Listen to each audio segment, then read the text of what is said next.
Welcome back. It finally happened. It finally happened. For the first time in 7 years, San Jose's won a game. At least it feels that way.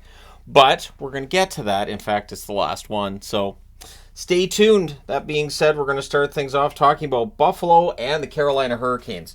So it was Luukkonen versus Ranta in this one. Early jump for Buffalo. Some good early back and forth play. Good flow to the game. Shots are 3-1 for the Sabres 3 minutes in. We get a power play for Buffalo. There's a shorthanded rush by Aho during that. Krebs is denied. Ranta holds. And then there's a shorthanded rush by Foss, which ends it. Clifton then has a shot that deflects out. It's all Sabres at this point. They draw a second power play. Pretty aggressive kill by Carolina again. There's a shorthanded break by Drury. He's denied. That power play is killed off. And then we get a power play for the Canes, and they score on it. As they try to clear it, goes to DeAngelo. DeAngelo buries it at 12:43. It's 1-0 Carolina. He wires that one top far corner. Canes press for another pretty strong forechecking by Carolina. And then Carolina with some pressure with 3.5 minutes left. But after the first period, it's 1-0 Carolina. So we go to the second. We get a power play for Carolina. A goal was prevented by Owen Power. That power play is killed off. Aho has a shot kicked aside and cleared. And then Tuck, he poke checks the puck and buries it at 3:51 to tie it. So 2 unassisted goals to start the game off. Canes press for a response. The shots are 4 apiece at 7.5 minutes. The Canes get some more pressure at that time. They end up drawing a power play. That's killed off. The Canes press after it's done. Slavin has a net drive. That's held. Jarvis fires one high from the slot. Martinook's denied. It's all Canes at this point, so momentum swings in this one. Okposo's denied on a 2-on-1, and then with 28.2 seconds left, Carolina gets power play. So that rolls over into the third period. The Canes set up. They cycle. The Sabres finish the kill. 2 shots on that power play for the Carolina Hurricanes. Kotkaniemi fires one high. The shots are 4-0 for the Canes. 6.5 minutes in. And then at 7:54, it's Shea. It's a cross-ice pass and it's buried. Great pass by Aho to set it up, and Orlov with the secondary assist. And suddenly it's 2-1 for Carolina. We then have a power play for Buffalo, and they score on it. It is Dahlin. He wires it low far corner on a net drive. Thompson and Middlestad with the assists at 9:23. So suddenly it's tied. Gergensons has a shot that's held. There's some pushing. With 3:47 left, the Sabres get a power play. That's killed off. We're going to overtime. The Sabres control early. The Canes take over. They cycle, and eventually they score. At 1.5 minutes, it is Natchez from Aho and Shea, and Carolina survives a bit of a scare. Buffalo with a gutsy performance. They end up dropping to 6-6-1 with the 3-2 overtime loss. The Canes go to 8-5. Shots on net, 9-6 Carolina in the first, 9 apiece in the second, 7-5 Carolina in the third. 2 shots each in the overtime. Final shots 27-22 for Carolina. Power plays, both teams won for 4. The hits, 17-12 for Carolina. Luukkonen saves 24-27. Ranta saves 20 out of 22. Next up, Tampa Bay and the Montreal Canadiens. So Tampa Bay on the second half of back-to-backs, meaning Tompkins gets into the net. Now, considering the amount of time that's left before Vasilevsky's going to come back, which could be American Thanksgiving, well, Tompkins isn't going to get very many more starts. So they all matter, and he's up against Allen in this one, and it takes 22 seconds for Tampa Bay to get on the board. It's Kucherov from Hagel and point, one-timer on a rush. Anderson's then denied on a net drive. Pizzetta gets crunched. The Habs come out of that with a power play. That's killed off. 2 shots on net. And then at 7:15, Paul buries a rebound at the net. Stamkos and Hedman with the assists. It's suddenly 2-0 in favor of the Tampa Bay Lightning. Bolts get a power play. Paul's denied. Allen holds. They do kill that off. However, at 9:09, Barré-Boulet scores from Hagel and Sergachev. So, yeah, it's all Bolts at this point. We get a post for Eyssimont on the next play. The Habs press with 8 minutes left, but at 13:47, Eyssimont banks one in off Allen. He catches Allen cheating off the post. Hedman with the assist, and that ends the night for Allen. Of the 4 goals, I would say the last one was the one that I thought, yeah, Jake Allen probably shouldn't have got caught cheating off the post, but the other one's just Tampa Bay doing Tampa things. So it's 4-0, and now Montembeau's in the net. So Armia fires one wide on a rush, 3:33 left. The Habs get a power play. That's killed off. Goulet has a chance it's held. There's some pushing, and then with 1:23 left, the Lightning get a power play. So that rolls over into the second period where the Habs finish the kill. Bolts press at 1.5 minutes. The shots are 3-1 in favor of Tampa, 4 minutes in. We get a power play for Montreal. Back-to-back clears by Tampa. Anderson has a tip shot. That saved. That power play is killed off. Seriously, Josh Anderson's all around the net. He's got to start getting goals at some point soon. He's getting the opportunities. Habs go back to the power play. Bolts with back-to-back clears. It's killed off.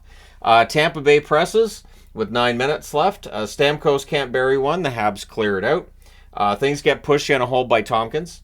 Habs press with 7 minutes left. Asimon's denied on a breakaway, and then we had a fight between Jeannot and Xhekaj.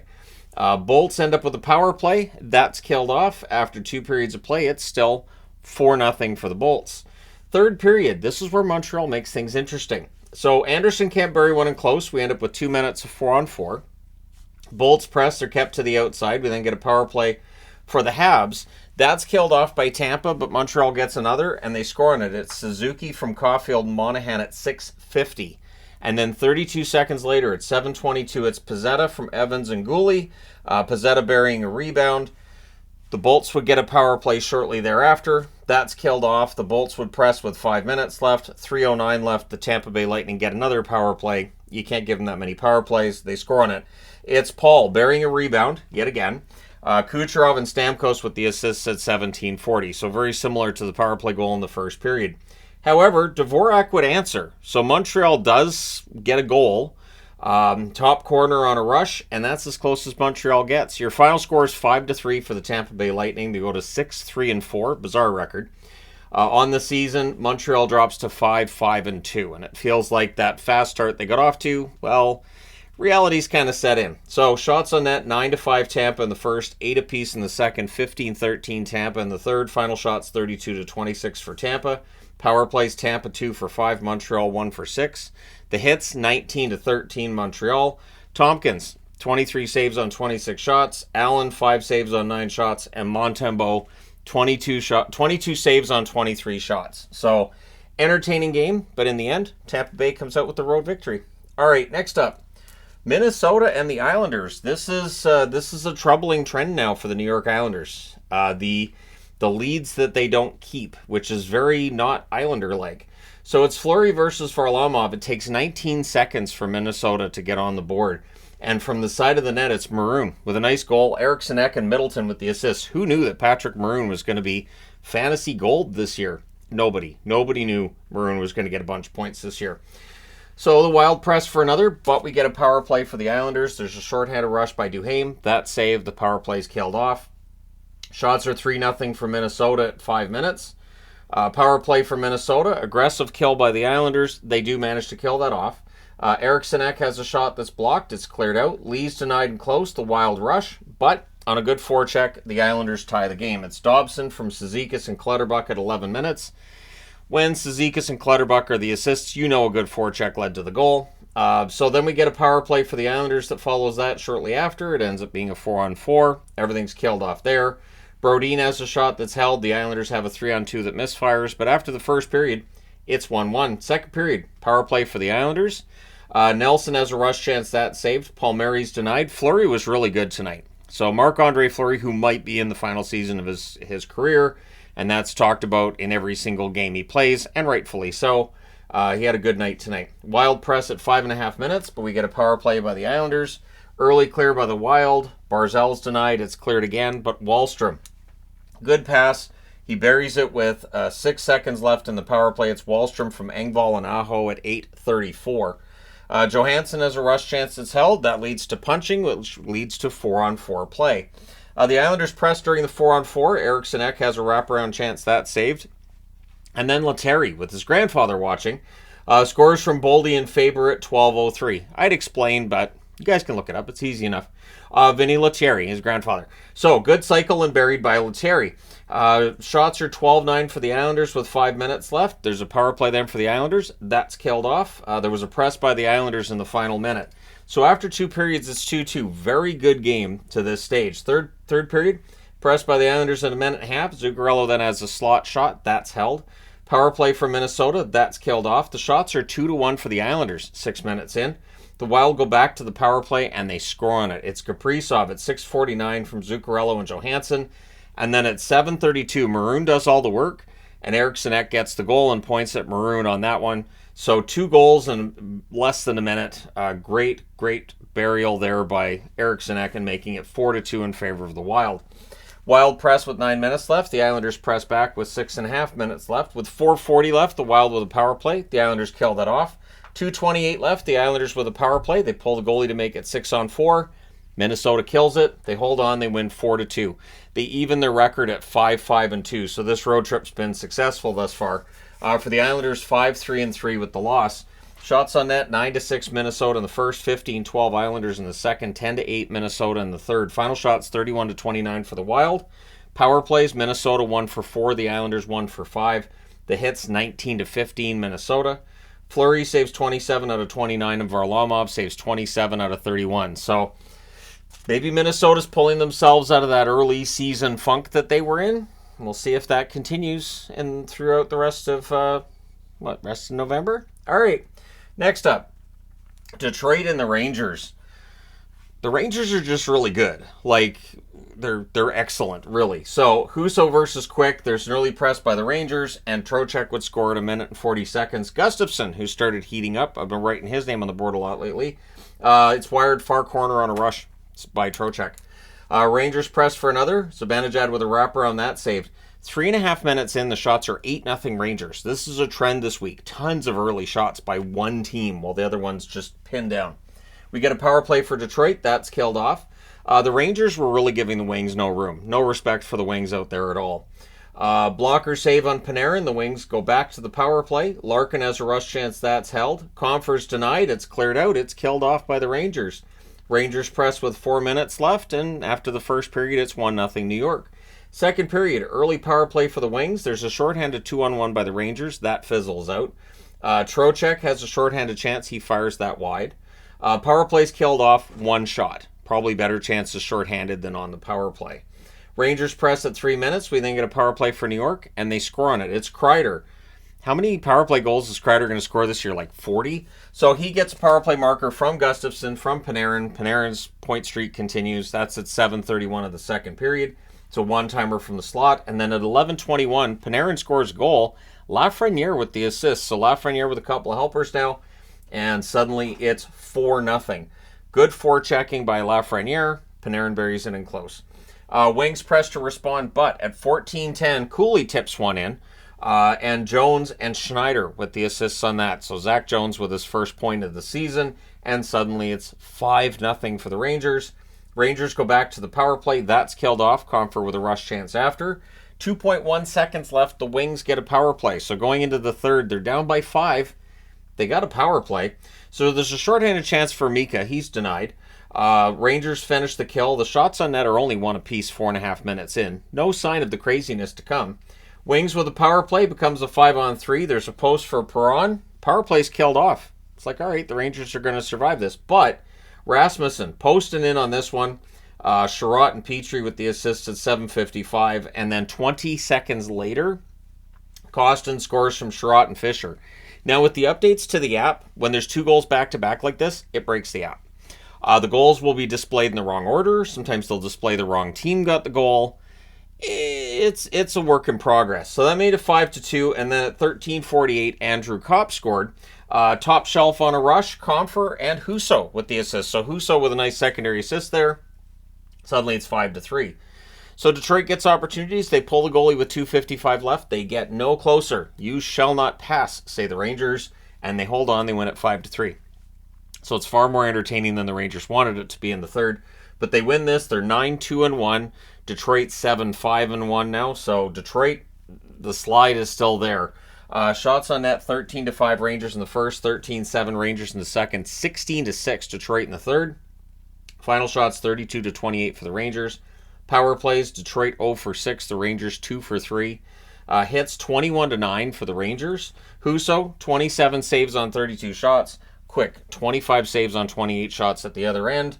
Another night without Shesterkin, and another win. So at least they're winning the games while Shesterkin's injured. He can take his time. He doesn't feel rushed to come back. That's important. All right, moving on. Winnipeg and St. Louis. So the Winnipeg Jets, it feels like they're starting to get things going here, right? And in the Central, where it's not exactly a division of great powers right now, you've got Colorado and you got Dallas, and then third place is kind of wide open. So it's Hellebuck versus Bennington. Early jump for the Blues in this one. Shots are 3-0 in favor of St. Louis 3.5 minutes in. Morrissey's denied. The Jets press. We then get a power play for the Blues. There's a shorthanded Barron chance that's saved. The Blues cycle late. That's killed off. Saad has a chance in close. That's held. And then the Jets get a power play, and they score on theirs. It's Scheifele from Iafallo and Connor at 8:44. Good cycle. Buries it in close. Perfetti nearly adds one. Niederreiter then has a 3-on-2 chance. That's held. And then St. Louis with a turnover, and Winnipeg makes him pay. It's Pionk from Scheifele at 16:14. So turnover and in the net pretty quickly. And then at 16:55, St. Louis, to their credit, answered. It's Thomas from Tucker and Kapanen. I think it's a 4-game goal-scoring streak for Thomas. So he wires that one from the slot, and after the first period, it's 2-1 Winnipeg. Second period, power play for the Jets. They score on it. At 4:32, it is Connor from Morrissey and Iafallo. It was a good cycle, and he buries a one-timer. It's interesting because it feels like a lot of the goals in the NHL, because I think the goaltending is so good that players know what works and what will get the goals. It feels like a lot of goals are very similar in nature in the National Hockey League right now. So Scheifele then fires one wide from the slot. Blues press at 7.5 minutes. The shots halfway through the period are 9-2 for Winnipeg, so really good road period for Winnipeg there. Blues press are kept to the outside. Kupari can't bury one on a turnover. Barron and Neighbors were kind of unfriendly to each other, so that leads to some 4-on-4. There's no scoring there. So it is 3-1 Winnipeg after 2. Third period. Iafallo has a 3-on-2 chance that's saved, and then on a rebound, Kyle Connor gets another goal. Scheifele with the assist at 1:02. So for Scheifele, that's a 3-point night. There you go. He's above a point per game. And yeah, for Connor, that's 2 goals. Did he have an assist? He did. 3-point night for Connor, too. Kudos to him for that. Blues press at 2 minutes, but Buchnevich is denied. Kupari clears. Shots are 3-1 for the Jets, 5.5 minutes in. Jets not giving the Blues very much room, but the Blues would get a goal. Shen, short side on a 2-on-1 rush. He scores from Krug and Falk at 8:08. Isn't that Torrey Krug's first point of the season? It's overdue, and it's about time. Scheifele has a net feed that's picked off. We get a power play for the Jets. That was killed off. Leddy then breaks up a 2-on-1 for Winnipeg. Perfetti has a 3-on-2 chance that's saved. St. Louis pulls the goalie, and Winnipeg hits the empty net. It is Perfetti from Morrissey at 17:32. So for Perfetti, I think that's a 4-game point scoring streak now. And the Jets win this one 5-2. They go to 6-4-2 with the win. With the loss, St. Louis drops to 5-5-1. So the shots on net, 12-10 St. Louis in the first, 17-6 Winnipeg in the second, 10-4 Winnipeg in the third. Final shots, 37-22 for the Jets. Power plays, Winnipeg 2 for 3, St. Louis 0 for 1. The hits, 14-8 for St. Louis. Hellebuck saved 20 out of 22. Bennington saved 32 out of 36. And now I need to change boards. All right, continuing with Seattle and Arizona. So Seattle and Arizona was a fun game because these are two teams that need a win, and they both played like they knew they needed a win. So it's Decord versus Ingram. It takes 40 seconds for Seattle to open the scoring. It's Tolvanen, and it was a 2-0 break. So Arizona did not start on time. Gord and Alexiak with the assists. Again, that's 40 seconds into the game. That's the first shot on net, but it's not like Ingram's going to stop that. That's just, it's 2-0. Like, at that point, you should be going out and just giving some guys a smack in the back of the helmet. Kraken press for another. The shots are 4-1 Seattle at 3.5 minutes. There's a press by the Coyotes at 4.5 minutes, and eventually they score. It's Michelli. I'd be glad to see him getting more goals this year. He scores from Bjugstad and Dermott at 6:06. The Kraken press to respond. There's a press then by Seattle at the half. Carcone's denied. Decord holds there. The Coyotes press with 6 minutes left. We get a power play for Arizona. That's killed off. In the final minute, Travis Dermott hits the post. So after the first period, it is 1-1. We get a power play for the Coyotes in the second period, which leads to a goal for them to get their first lead of the game. It is Keller from Schmaltz and Durzi at 3:59. That lead does not last a minute. At 4:57, Schultz scores from Beniers and Eberle, so suddenly we're in a 2-2 tie. The Coyotes look to respond to that. The Kraken then press at 7.5 minutes. We get a power play for Seattle. Early clear. Dunn has a shot that's blocked. That power play is killed off, and then the Coyotes have a power play. The Coyotes cycle late in that one. That's killed off. There's some pushing and punching with 2:57 left, so there's some 4-on-4. Coyotes press. Dumba has a shot that's held, but after 2 periods, it's 2-2. Third period, early power play for Seattle, and they score on it. At 1:16, it's Schwartz burying a rebound at the net. Beniers and Tolvanen with the assist. So Tolvanen with a goal and an assist tonight. So Seattle back in the lead, but then the Coyotes get a power play pretty quickly after that, and they score on theirs as well. It's Keller from Schmaltz and Jersey at 1:58. Again, Keller, that's 2 power play goals for him. Schmaltz and Jersey with 2 power play assists tonight. They're pretty good group there. So it was a one-timer through a partial screen on Keller's second goal of the night. The Coyotes press at 5.5 minutes, but the shots are 4-2 for Seattle 6.5 minutes in. Coyotes are keeping Seattle to the outside. We get a power play for the Kraken. That's killed off. Wenberg with a net drive. That's blocked, and things get pushy on a hold by Ingram. So we're going to overtime. Score 3-3. And this is the only overtime game of the night. No, it wasn't. No, the first game on the first board and the first game on the second board are both overtime games. There you go. So the Coyotes control early. Krause is denied. The Kraken rush. We have a post for Bjorkstrand. It was an entertaining overtime, but it goes to a shootout. And in the shootout, Nick Bjugstad has the winner. So Arizona wins this one via shootout. They go to 6-5-1 with the win. The Kraken 4-6-3 with the shootout loss. Shots on net 12-8 Seattle in the first, 10 apiece in the second, 14-6 Seattle in the third, and then 3-2 Arizona in the overtime. Final shots 38-27 Seattle. Power plays, the Kraken 1 for 3. Arizona 2 for 4. The hits 24-18 for Seattle. DeCord saves 24-27 in Ingram. Good night for him. 35 saves on 38 shots. Both goalies were good though. This was a pretty wide open, entertaining game. So at times I was like, this doesn't feel very structured. It's kind of got an 80s feel to it, but I'm okay with that. That's kind of fun for little short bursts and periods during a period. All right, next up, Nashville and Calgary. So again, I wore Calgary for the preview. So early on I was like, well, but you know what? The Flames came through, and maybe the Flames are starting to build some momentum. It would be nice to see not both teams in Alberta bad. Again, even though I'm a Canuck fan, I think it's better if the Canucks beat Edmonton and Calgary when they're good teams. So, because then you don't have the, well, of course, Vancouver's no good. They're just bad. All right. So it's Saros versus Markstrom. Coleman has a turnover chance. That's held. Flames press at 2.5 minutes, but on their second shot, McCarron with one that deflects in. Foudy and Delgaizo with the assists at 4:33. Delgaizo with 2 points in his first 2 NHL games. He is not an offensive defenseman if you look at his stats throughout his career before the NHL. Pospisil has a chance that's held. Easy for me to say. There's a press by Nashville at 7 minutes. We then get a power play for Calgary. Sharon Govich has a chance that's held. That power play's killed off. Kadri has a wraparound chance that's saved. 8 minutes left in this period. The shots are 12-3 Calgary, but at 14:34, it's Sherwood that scores to make it 2-0 Nashville from Evangelista and Novak. Now the Flames look to answer. With 1:13 left, though, Nashville gets a power play. So this is key, right? Because they're down 2-0. You can't go down 3. And so to start the second period, the Flames finished the kill. They had allowed no shots for Nashville on that kill. So no momentum to Nashville from that.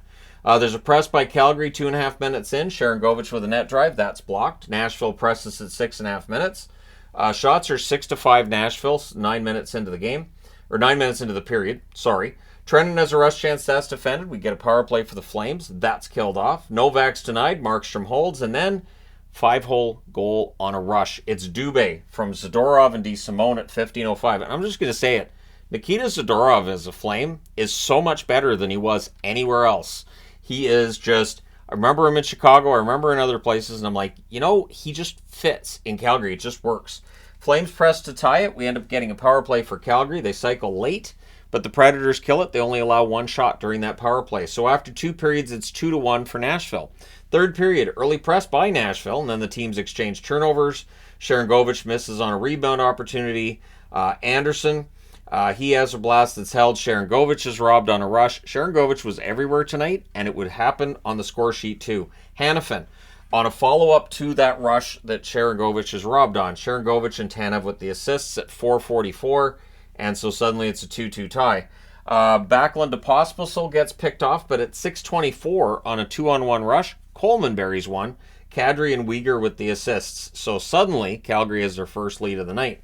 We get a power play for Nashville. There's a shorthanded breakaway for Lindholm. He fires wide there.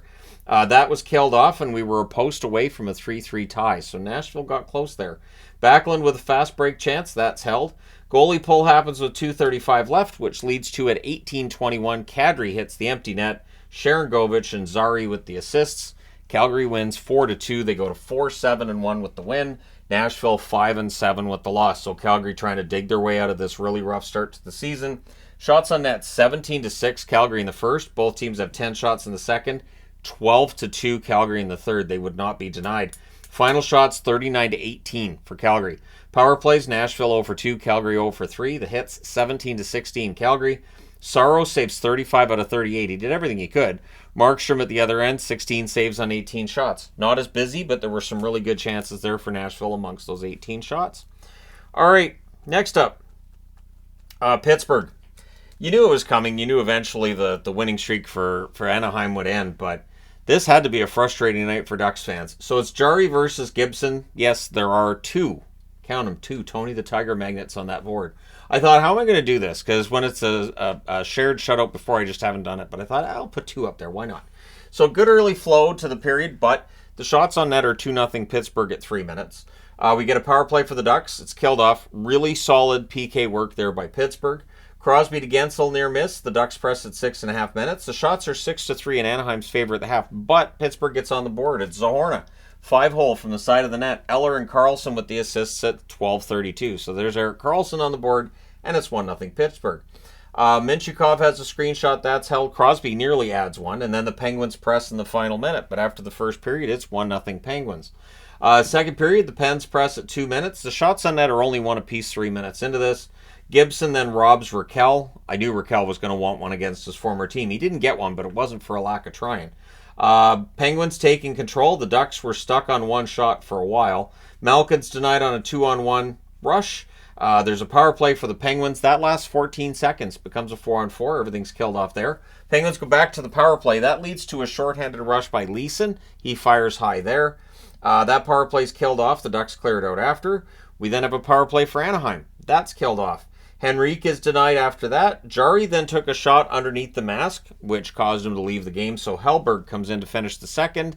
And after 2 periods of play, it's still 1-0 Pittsburgh. So Hellberg's in to start the third. And I didn't think Anaheim got enough opportunities early. When a goalie goes in, you want to jump on him pretty early. So they didn't do much at the end of that second period. He didn't face a shot after coming in. And in the third period, it takes a while before Anaheim starts putting on pressure, and by then I'm sure Hellberg was completely cool and ready. So good early back and forth, but the shots 4.5 minutes in are 5-1 Pittsburgh. And Pittsburgh did not want to come out of this one with a loss. Ducks press at 6.5 minutes. The Penguins then press themselves at 8 minutes. Penguins are keeping the arena quiet at this stage, like just really, really quiet. And considering how loud the arena was after the win over Vegas, it's a bit of a difference. So Raquel fires one high on the rush. Johnston nearly ties it. And watching it, I thought, if that's Terry with the puck there, that's probably in the net. Crossbar for Terry shortly thereafter. Actually, it was a post by Terry initially. It looked like a crossbar. Ducks press with 7 minutes left. McTavish is denied, and then punching. Because you celebrate with punching. There's a lot of fighting in this game, and just in games in general right now, because I keep hearing people say, the game isn't the same as it used to be. There's no fighting anymore. You sure? McTavish basically was waiting in front of the net for a loose puck that wasn't coming, and Pittsburgh let him know, you got to get out of our crease. Goalie pull happens with 2 minutes left. That leads to Achari hitting the empty net. Eller with the assist at 19:04. So Lars Eller with a couple of helpers, and your final score is 2-0 in favor of the Pittsburgh Penguins. They go to 5-6 with a very important victory. Anaheim 7-5. Basically, just Pittsburgh can't afford to keep dropping games. They've got to get their record better because in the East that can bite you pretty bad. So shots on net in this one: 14-8 Anaheim in the first, and then they were 17-7 Pittsburgh in the second. Both teams had 11 shots in the third. Final shots are 36-32 for the Penguins. Power plays: Pittsburgh 0-2, Anaheim 0-3. The hits 18-8 for Anaheim. Jarry saves all 21 shots he faces. Hellberg saves all 11 shots he faces. So one of those questions you get asked is, well, then who gets the shutout? Nobody. It's officially listed as a shared shutout. Nobody gets credited for a shutout. Gibson, 34 saves on 35 shots. And I agree, it should be like half. Should be like in football when you have half a sack. But anyways, I don't know how you'd calculate that because obviously he comes in late in the second period, so it'd be like 38 minutes of a shutout. That's fine. It's just too bad Jarry doesn't get the shutout here. But anyways, the winning streak is over, and Anaheim's going to have to start a new streak. All right, next up, New Jersey and Colorado. This game was insane. If you did not get to see this game, I'm going to apologize to you. And then I'm going to suggest that you go watch highlights from this game. You watch the craziness that this game evolved into. So, it's Vanacek versus Georgiev. There's an early chance by Toffoli. That's held. Devils press. Georgiev was relatively busy early there, although Devils didn't get a lot of shots on net. Manson has a shot deflect out, and then Toffoli on their third shot, he scores at 3:43 from Marino. The shots on net are 3 apiece at 6.5 minutes, so that's the last shot New Jersey gets for a little while there. Jack Johnson has a blast. That's blocked. We get a power play for the Avalanche. That's killed off. Ball has a shot that's held as the Devils press. The Avs go back to the power play. Lehkonen has a shot that's blocked, and then Rantanen scores. He tips one at the side of the net. McCarr and McKinnon with the assists at 15:50. So it is suddenly tied at 1. Mercer then has a net drive that's saved, but it's 1-1 after 1. Second period. And this is where it goes crazy. So Willman's denied, Georgiev holds, and then on a 3-on-2, Colton scores from Wood at 2:24. So he buries a rebound there and puts Colorado into the lead for the first time in the game. We get a power play for the Devils. There's a shorthanded rush by O'Connor. That's defended. A shorthanded rush by Wood. He fires wide there. That power play's killed off. Don't tell me Miles Wood didn't know who was playing against him today. Shots are 3 apiece at 7.5 minutes. Both teams getting some pressure and some opportunities. Both teams blocking shots as well. Power play for the Avs. And then it becomes 35 seconds of 5-on-3. Then it becomes a 4-on-4. Would have been a Devils power play. But then Colton with a vicious board on Luke Hughes. And then he went over and punched Timo Meier in the face. So it's a 5-minute penalty for the vicious board on Luke Hughes, which I expect will end up with a suspension. It was brutal. And all I could think was they just lost Jack Hughes, and now you're going to murder Luke Hughes. Like, this is just awful. Anyways, it's a 7-minute penalty on Colton, who's out of the game. It is just, again, I don't understand why. I look at the play and I'm thinking that's a really dumb, reckless play. I would expect Department of Player Safety to suspend him. I don't know how many games he gets, but it has to be a suspension, right? Doesn't it? Anyways, so during a 5-on-3, because this is just bonkers, Meier scores from Bratt and Hamilton at 11:02, and then the major starts. So that's the first 2 minutes, then the 5-minute. Now, during the major, well, now Colorado scores shorthanded. It's Wood. Again, he knew who he was against, from Nichushkin at 11:44, and that was on a breakaway. And then we get 2 minutes of 4-on-4 in the middle of the 5-minute major. So good luck. For anybody scoring at home, it's got to be a nightmare. And who scores at home anymore? Who does that? Who actually has the paper and score? Like, that used to be a thing. I used to do it myself when I was a little kid, but I don't think anybody scores at home. This is as close as I get. Anyways, then during the major power play, which starts again after the 2 minutes are done, a 4-on-4, Hamilton scores on the power play from Toffoli and Palat. That's a 15:04, and then the Avs kill the rest. So all of this bonkers play, New Jersey gets 2 goals, Colorado gets 1, and we're in a 3-3 tie. And these teams hate one another. If these teams meet in the Stanley Cup final, I prescribe popcorn for everybody. This Stanley Cup final would be absolutely insane. So 1:38 left. The Avs get a power play, so that rolls over into the third period. The Devils finish the kill. Marino can't bury one in close. The Devils press at 3 minutes. We get a post for McKinnon on a rush, and then Johansson, don't pass the puck to the other team. So New Jersey does, and Johansson makes him pay at 7:36. He wires that one from the slot. Don't pass it to guy in the slot. And then McKinnon, it's 9:45 on a 2-on-1 rush. He buries it. Rantanen and McCarr with the assists. So the big guns came out to play tonight for the Avs. The Avs press with 7.5 minutes left. The goalie pull happens with 2:34 left. An icing by the Avalanche as well. They had attempts at the empty net. Eventually, Rantanen hits it at 18:33. Your final score is 6-3 for Colorado. They go to 8-3 on the season. New Jersey 7th, 4-1. Now, Luke Hughes did come back into the game. I think he went to the quiet room for a while. As rough as that hit looked, he did come back. He did play well. So that's the good news, is that it doesn't look like Hughes is going to miss any time. But it was scary, and we'll see if Department of Player Safety does anything with Colton tomorrow. But at any rate, the shots on net, 11-8 Colorado in the first, 9-8 Colorado in the second, 12-7 Colorado in the third. They outshoot New Jersey 32-23. Power plays, New Jersey 2 for 6, Colorado 1 for 5. The hits 17-9 Colorado. Vanacek 26 saves on 31 shots. Georgiev 20 saves on 23 shots. And yeah, this game was endlessly entertaining. Again, if we see these guys in the final against each other, it could be a rough Stanley Cup final. All right, last game of the night. Here we are.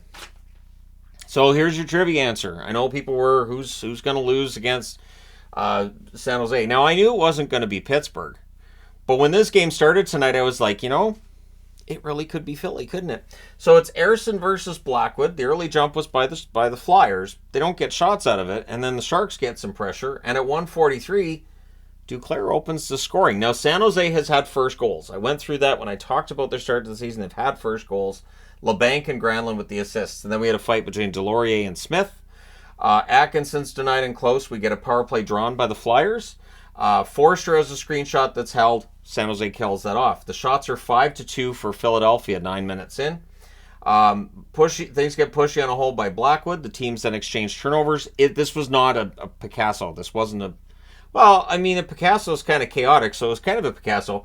Flyers go back to the power play. It becomes 4-on-4. Things get punchy with 2:17 left. Everything gets killed off out of that. 40 seconds left. There's a power play for the Flyers, so that rolls over into the second period. It becomes 4-on-4 for 19 seconds. So the Sharks with a power play on the other end. Everything's killed off. Like I said, this was not masterpiece, really, of a game. Shots are 2-1 for Philly at 5 minutes. Sharks press at 7.5 minutes. Burrows has a shot that's kicked aside. LeBanc to Granlund, near miss there. The shots are 6-5 Flyers with 8 minutes left. So again, the Flyers are generally getting the better chances, the bigger chances, but Blackwood was dialed in tonight, and this is really the important part. So Mula fires one wide as the Flyers press. Atkinson has a shot that's held. There's a power play for San Jose. That becomes 1 minute and 22 seconds of 4-on-4. Then it becomes 33 seconds of a 4-on-3 for the Sharks as it's a penalty parade. And during the 4-on-3, San Jose scores. So it's Eklund from Duclair at 16-18. If Eklund could get going for San Jose, that would go a long way to getting them some victories and evening up not evening up, but making the record a little less ugly than what it's been.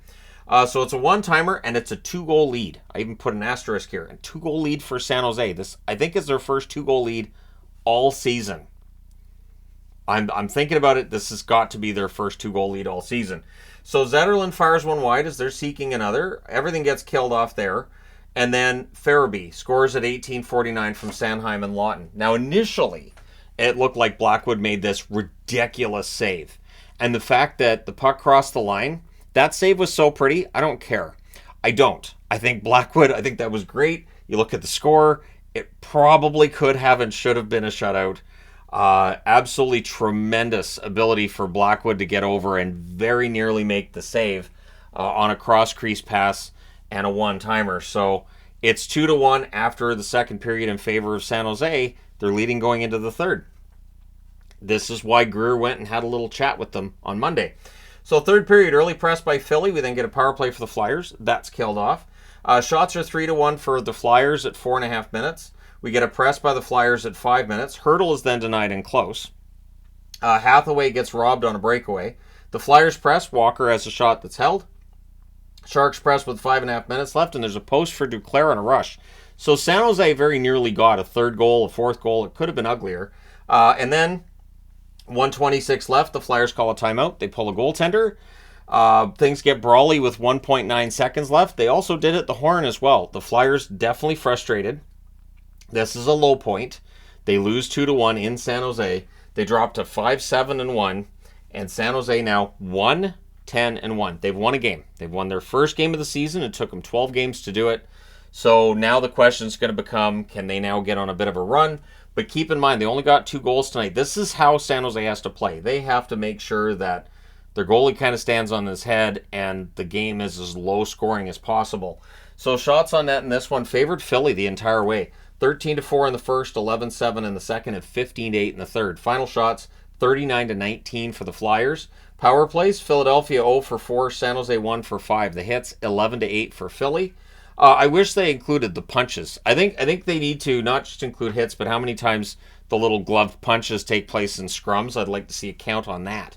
But at any rate, Yeah, the power play is 0 for 4 for Philly is going to stand out because San Jose's had problems killing penalties this season on top of everything else. And tonight, their penalty kill looked really good. So Harrison saves 17 out of 19, and Blackwood saves 38 out of 39. It's theft. It's kind of what Blackwood has to do, and San Jose is now off the schneid. They did it. They won a game. Let me know your thoughts in the comment section below, as always. Don't forget to hit like and subscribe if you're browsing your way through. You just happened upon this video. Thank you guys so much for watching, for all your support. I will talk to you again soon.